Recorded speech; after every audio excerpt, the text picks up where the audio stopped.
بسم اللہ الرحمن الرحیم۔ سنی سنائی باتوں پر یقین یہ معاشرے کی بہت بڑی برائی ہے۔ اللہ کے رسول صلی اللہ علیہ وسلم نے فرمایا کہ کفا بالمرء کذبا ان یحدث بکل ما سمع او کما قال علیہ الصلاۃ والسلام، انسان کے آدمی کے جھوٹا ہونے کے لیے اتنا کافی ہے کہ جو کچھ سنے وہ ہر جگہ بیان کرتا پھرے۔ یحدث بکل ما سمع، جو سنے وہ بیان کرے۔ یہاں مجھ سے کچھ سن کر گیا تو جا کے چاچا کو پکڑ لیا، یہاں سن کے گیا تو بھتیجے کو پکڑ لیا، یہاں سن کے گیا تو کسی اور کو پکڑ لیا، سڑک پہ جو ملا اس کو بیان کرتا پھر رہا ہے۔ سن لیا، بس سننے کی دیری تھی۔ معاشرے میں دو بیماریاں بہت عام ہیں، عیب جوئی اور عیب گوئی۔ ایک کہتے ہیں کہ عیب کو پکڑنا اور دوسرا کہتے ہیں عیب بیان کرنا۔ اور اللہ کے رسول نے فرمایا تم اپنے بھائی کے ایک عیب کو چھپاؤ گے، اللہ تعالیٰ قیامت کے دن تمہارے 70 عیوب کو چھپائے گا۔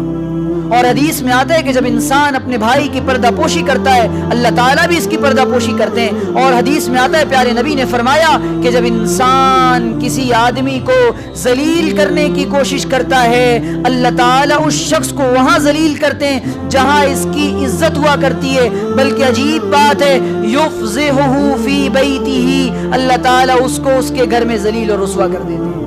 تو کسی کی عزت اتنی آسان نہیں ہے۔ اللہ تعالیٰ پردہ ڈالتا ہے، وہ ستاری کا معاملہ کرتا ہے۔ تو میں یہ عرض کر رہا تھا سنی سنائی باتوں پر یقین نہ کیا کریں، صاحب معاملہ سے تحقیق کر لیا کریں۔ اسی لیے کسی کا قول ہے غالباً لقمان حکیم کا، وہ فرماتے ہیں کہ تیرے پاس کوئی آدمی آئے اور کہے کہ فلانے نے میری ایک آنکھ نکال لی تو اس کی بات پر کان نہ دھرنا، بہت ممکن ہے کہ اس نے اس سے پہلے 2 آنکھیں نکالی ہوں۔ یہ بھی تو ممکن ہے کوئی روتا ہوا آ جائے تو آپ اس پہ یقین کر لیں ہاں بھئی ایسی سنی سنائی بات، بعض دفعہ دیکھ کر بھی نہیں، پوری معاملے کی تحقیق کریں۔ جیسے مثال کے طور پہ کسی نے میرے بارے میں یہ بات اڑا دی کہ یہ مولوی بھی نہیں ہے، یہ مفتی بھی نہیں ہے، یہ عالم بھی نہیں ہے، حافظ بھی نہیں ہے، قاری بھی نہیں ہے، کچھ بھی نہیں ہے، گویا کہ انسان ہی نہیں ہے ان کے نزدیک۔ بات اڑا دی گویا کہ ان کے نزدیک انسان ہی نہیں ہے۔ تو اب 2-4 لوگوں نے کیا کیا، انہوں نے کہا ہاں بھائی ایسا ہی کچھ لگ رہا ہے، کچھ ہے گڑبڑ، تو کچھ تو کہیں تو ہے کہیں تو ہے۔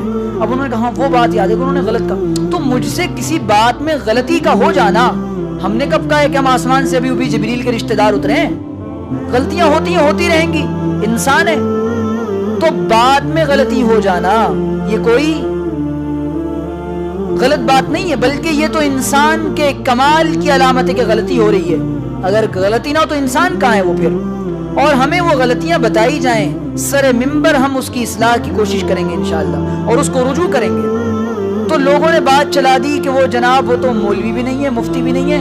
اب 2-4 لوگوں نے ہاں ایسا ہی ہوگا، میری سند بھی نہیں دیکھی، میرے اساتذہ سے بھی تحقیق نہیں کی، میرے مدرسوں سے بھی تحقیق نہیں کی، جہاں ہم نے دیوبند سے ڈائریکٹ پڑھائی کی ہے وہاں کسی نے بھی تحقیق نہیں، بس بات چلا دی۔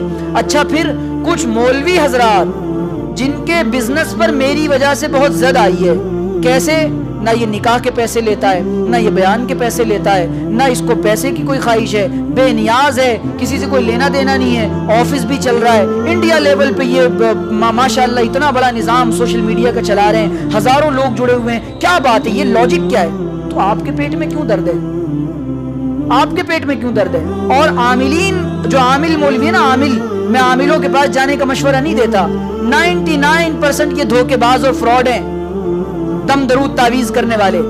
اور ہم تو صاف کہتے ہیں پھونک مار دیں گے قرآن پڑھ کر، اور وہ بھی بتا دیتا ہوں کیا پڑھ رہا ہوں۔ کبھی یہ نہ تصور کر لیں کہ حضرت کے پاس کچھ اور علم ہوگا، نہ قرآن کے علاوہ کچھ بھی نہیں آتا، چند صورتیں یاد ہیں وہی پڑھ کے دم درود کر دیتے ہیں۔ اور ہم ناجائز نہیں سمجھتے، لیکن جو بزنس بنا رہے ہیں لوگ، تو میں کہتا ہوں نہ جاؤ ان کے پاس، عقائد خراب کر رہے ہیں، تو ان کی دکانوں پر زد پڑ رہی ہے اور یہ تعویذیں لکھ لکھ کے اب یہ کوئی بیمار آیا تو اس کو کہا ڈاکٹر کے پاس گیا تو ڈاکٹر نے کہا یار بیماری ہے کچھ، یہاں عامل کے پاس آیا تو اس نے جھوٹے مکار فراڈی نے کہا کہ جناب ایسا ہے کہ آپ کے سالی نے آپ کے اوپر بہت تگڑا والا کیا ہے، چاچی نے کر دیا، بڑی امی نے کر دیا، اب اس نے وہم کا مریض بنا دیا، ہمارے پاس آؤ گے ہم کہیں گے آپ کو کچھ بھی نہیں ہوا، وہم ہو گیا ہے کہ آپ کے اوپر کسی نے کچھ کر دیا ہے، تو ان کی دکان پر پانی پھر گیا تو تکلیف ہو گئی۔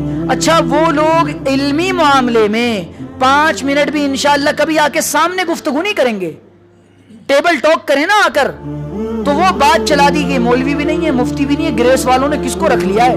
ہماری سند دیکھیں آپ، ہمارے اساتذہ سے بات کریں آپ، میرا اوپینین میرے بارے میں اگر آپ میرے اساتذہ کو سن لیں گے تو آپ کی عقلیں حیران ہو جائیں گی۔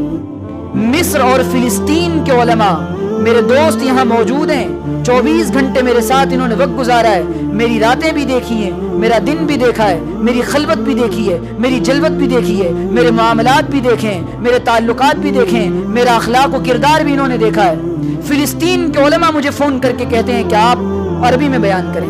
مصر کے ایک عالم ہیں، تبلیغی جماعت کے بہت بڑے شیخ محمد، انہوں نے مجھے فون کیا اور میسج کیا کہ میں نے آپ کے بیانات سنے، اس میں بہت اٹریکشن ہے، میرا یہ گمان ہے کہ اللہ تعالیٰ نے آپ کو پختہ علم سے نوازا ہے، آپ ایسا کریں کہ میری کتابوں پر پریفیس اور تقریض لکھ دیں۔ میں یہ بات تحدیث نعمت کے جب دل جلتا ہے تو بتانا پڑتا ہے، سادہ مزاج آدمی، اور جن اکابر سے میرا تعلق ہے نا، لوگ کہتے ہیں بزرگوں کی سرپرستی بھی نہیں ہے، یہ باتیں کلیئر کرنا بہت ضروری ہے، کیونکہ میں آپ لوگوں کے ساتھ یہاں رہ رہا ہوں، میری باتیں آپ سن رہے ہیں، آپ لوگ باتوں پر عمل کر رہے ہیں، ماشاءاللہ ایک تبدیلی آ رہی ہے۔ تو میں یہ عرض کر رہا تھا اگر کوئی علمی کمزوری ہے تو علم بڑھتا جائے گا، اور اگر کمزوری ہے تو ہم اس کو دور کر لیں گے، لیکن یہ کہنا میرا یہ گمان نہیں ہے کہ میں مفتی ہوں، اور الحمدللہ آج تک میں نے کوئی فتویٰ 1 سال میں ریٹن میں لکھ کر نہیں دیا۔ میں فتویٰ لکھنے کے لیے اپنے استاذ محترم حضرت اقدس مفتی نسیم احمد صاحب کے پاس بھیجتا ہوں، یا قاضی عبداللہ صاحب کے پاس بھیجتا ہوں، یا دوسرے مفتیان کرام، میں نہیں لکھ کر دیتا فتویٰ، میں اپنے آپ کو اس قابل نہیں سمجھتا، لیکن ہم نے جس لائن سے ہم گزرے اور جن اکابر سے میرا تعلق ہے، ان اکابر تک پہنچنے کے لیے لوگوں کو زمانہ گزر جاتا ہے، اور وہ مجھے الحمدللہ پرسنلی جانتے ہیں۔ اب میں کن کن کا نام لوں آپ کے سامنے، تو بھائی یہ بہت دل ٹوٹ جاتا ہے کسی بھی آدمی کے سامنے، کسی نے کسی کے بارے میں گویا کہ بات اڑا دی حرام کماتا ہے، تو آپ اس کو دیکھ کر حرام کا تصور نہ کر لیں جب تک کہ آپ کو تحقیق نہ ہو جائے کہ واقعی حرام کماتا یا نہیں کماتا۔ کسی نے کسی کے بارے میں بات اڑا دی، اس کے عورتوں کے ساتھ غلط تعلقات ہیں، اب آپ نے بولنا شروع کر دیا غلط تعلقات ہیں، تو یہ وہ چیزیں ہیں میرے بھائی جس سے معاشرہ تباہی کی طرف جاتا ہے۔ نہ کرو یار، ہاں آپ کو اختیار کہاں ہے مجھے پکڑنے کا یا کسی اور کو پکڑنے کا، جب آپ دیکھیں کہ کھلے عام شریعت کی خلاف ورزی ہو رہی ہے، یا گناہ کبیرہ ہو رہا ہے، یا معاشرے میں کسی چیز کے بڑھ جانے کا اور نئی چیز کے آنے کا اندیشہ ہے، پھر آپ کو اختیار ہے آپ میرا گریبان پکڑ لیں۔ ہم اپنے آپ کو عالم مفتی نہیں سمجھتے، کتابوں کے پڑھ لیں، علم ایک بہت بڑی چیز کا نام ہے۔ پھر ان لوگوں کو کہتا ہوں کہ بیانات سنو، میری کتابیں پڑھو، اس میں غلطیاں آئیں تو پھر آپ اس میں پوائنٹ آؤٹ کریں، مجھے دیں، میں اصلاح کروں گا۔